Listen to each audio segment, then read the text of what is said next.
ఎంఆర్పిఎస్ ఉద్యమం 30 సంవత్సరాల నుంచి పోరాటం చేస్తున్నది వర్గీకరణ కోసం.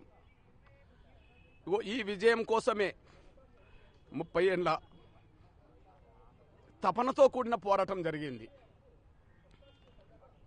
ఒక జాతికి జరిగిన అన్యాయాన్ని సరిదిద్దడం కోసం జరిగిన పోరాటంలో, జాతిని గెలిపించుకోవడం కోసం జరిగిన పోరాటంలో ఎంతోమంది ఎంఆర్పిఎస్ నేతలు తమ ప్రాణాలను కోల్పోయారు. వారికి ఈనాటి విజయాన్ని అంకితమిస్తున్నాం.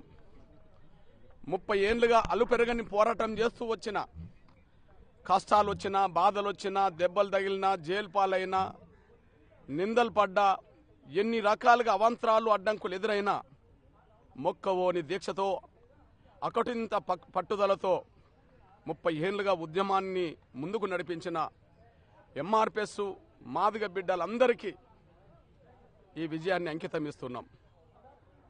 అదే సమయంలో జాతి యావత్తు 30 ఏళ్ళు ఉద్యమం వైపే నిలబడ్డది. ఎన్నో కుట్రలు, ఉద్యమాన్ని దెబ్బతీసే కుట్రలు జరిగినాయి. ఎంతోమంది స్వార్థపరులు వెన్నుపోట్లు పొడల్చే ప్రయత్నం చేశారు.